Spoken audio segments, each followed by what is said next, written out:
മഞ്ഞപ്പിത്തം ബാധിച്ച് കരൾ തകരാറിലായ വിദ്യാർത്ഥി തുടർ ചികിത്സയ്ക്കായി സുമനസ്സുകളുടെ സഹായം തേടുകയാണ്. തിരൂർ തലക്കാട് പഞ്ചായത്തിലെ പുല്ലൂരാൽ സ്വദേശിയായ കദളിയിൽ ഷാരൂണാണ് ചികിത്സാ സഹായം തേടുന്നത്. തലക്കാട് പഞ്ചായത്തിലെ പുല്ലൂരാൽ സ്വദേശിയായിട്ടുള്ള കദളിയിൽ ശിവരാജന്റെയും ബിന്ദുവിന്റെയും മകൻ 18 വയസ്സായ ഷാരോൺ ഗുരുതരമായ കരൾ രോഗത്തെ തുടർന്ന് ഇപ്പോൾ അമൃത ആശുപത്രിയിൽ ചികിത്സയിലാണ് എറണാകുളത്ത്. ആ കുട്ടി മഞ്ഞപ്പിത്തം ബാധിച്ചതിനെ തുടർന്നാണ് ഇങ്ങനെ ഗുരുതരമായ കരൾ രോഗത്തിലേക്ക് മാറിയിട്ടുള്ളത്. ഒരു കുടുംബത്തിന്റെ ആകെ അത്താണിയാണ് ഷാരോൺ എന്ന് പറഞ്ഞ 18 വയസ്സുകാരൻ. ഒരു ക്ഷീരകർഷകൻ കൂടിയായിട്ടുള്ള ഷാരോൺ പാൽ വിറ്റും മറ്റു ചെറിയ ജോലികൾക്ക് പോയാണ് കുടുംബത്തെ പോറ്റുന്നത്. കഴിഞ്ഞ 9 വർഷത്തിലധികമായി ഹൃദ്രോഗത്തിന് ചികിത്സയിൽ കഴിയുന്ന ശിവരാജൻ എന്ന് പറയുന്ന ഈ ഷാരോന്റെ അച്ഛന് മറ്റു വരുമാന മാർഗങ്ങളൊന്നുമില്ല. വളരെ ദരിദ്രമായ കുടുംബത്തിലുള്ള ഒരു കുടുംബത്തിന്റെ നാഥൻ തന്നെയായിട്ടുള്ള ഷാരോണിനെ ജീവിതത്തിലേക്ക് കൈപിടിച്ചു കൊണ്ടുവരിക എന്നുള്ളത് നമ്മുടെ നാട്ടിലെ ഓരോരുത്തരുടെയും കടമയാണ്. തീർച്ചയായിട്ടും നമ്മൾ വിചാരിച്ചാൽ അത് നടക്കും. എല്ലാവരും ചെറുതും വലുതുമായ സഹായങ്ങൾ ചെയ്ത് ഷാരോണിനെ ജീവിതത്തിലേക്ക് കൊണ്ടുവരാനുള്ള നമ്മുടെ നാട്ടുകാരുടെ, ഈ പുല്ലൂരാറിലെ ജനങ്ങൾ മൊത്തത്തിൽ അതിനുവേണ്ടി പരിശ്രമിച്ചുകൊണ്ടിരിക്കുകയാണ്.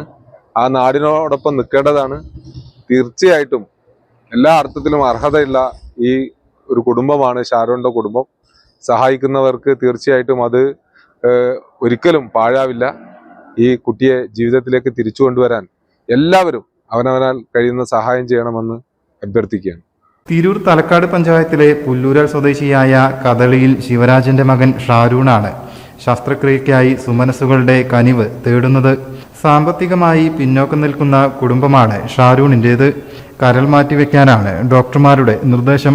അമ്മയുടെ കരൾ നൽകാൻ തീരുമാനമായിട്ടുമുണ്ട്. തലക്കാട് പഞ്ചായത്തിൽ 7-ാം വാർഡിൽ താമസിക്കുന്ന ശിവരാജേട്ടൻ്റെയും സിന്ധുവിൻ്റെയും മകനായ ഷാരൂൺ കദളിയിൽ കരൾ രോഗമായിട്ട് ഇപ്പോൾ അമൃത ആശുപത്രിയിൽ ചികിത്സയിലാണ്. അതുകൊണ്ട് നമ്മളെല്ലാവരും അവരെ ഇപ്പോൾ സഹായിക്കേണ്ട സമയമാണ്. സാമ്പത്തികമായി വളരെ പിന്നോക്കം നിൽക്കുന്ന കുടുംബമാണ് അവർ. കാരണം ആ കുട്ടിയെ ഒരു പശുവിനെ നോക്കിയിട്ടും അതുപോലെ തന്നെ ചെറിയ ജോലികളൊക്കെ ചെയ്തിട്ടാണ് ഈ കുടുംബം നോക്കിയിരുന്നത്. അച്ഛൻ സുഖമില്ലാതിരിക്കുകയാണ്. അവരുടെ കാര്യം വളരെ കഷ്ടമാണ്. എനിക്ക് തോന്നുന്നു നിൻ്റെയൊക്കെ മകൻ്റെ പ്രായമുള്ള ഒരു കുട്ടി എന്നുള്ള നിലയിൽ അവരെ രക്ഷിച്ച് എടുക്കാനുള്ള ഒരു ബാധ്യത നമ്മൾക്ക് എല്ലാവർക്കും ഉണ്ട്. നമ്മുടെ മക്കളെ പോലെ കണ്ടിട്ട് നിങ്ങളെല്ലാവരും അവരെ സഹായിക്കണം. കാരണം ഇത് നമുക്ക് ശരിക്കും അവരെ ഒരു 18 വയസ്സായ ഒരു കുട്ടീനെ ജീവിതത്തിലേക്ക് കൈ പിടിച്ച് കൊണ്ടുവരാനുള്ള ഒരു അവസരമാണ്. അതുകൊണ്ട് 10-40 ലക്ഷം രൂപ വേണം കരൾ മാറ്റി വയ്ക്കുന്നതിന് വേണ്ടിയിട്ട്. അവരമ്മ ആ കരൾ കൊടുക്കാൻ തയ്യാറാണ്.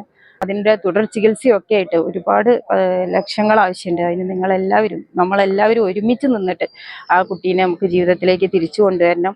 കരുണ പറ്റാത്ത മനുഷ്യരാൽ ഷാരൂണിനെ ജീവിതത്തിലേക്ക് തിരികെ കൊണ്ടുവരാൻ കഴിയുമെന്ന പ്രതീക്ഷയിലാണ് കുടുംബവും നാട്ടുകാരും. ഷാരൂണിൻ്റെ തുടർ ചികിത്സയ്ക്കായി സഹായ കമ്മിറ്റി രൂപീകരിച്ചിട്ടുണ്ട്. Tirur block panchayat member T Ismail ചെയർമാനും കാസിം കൺവീനറും വാർഡ് മെമ്പർ പി വസന്ത ട്രഷററുമാണ്.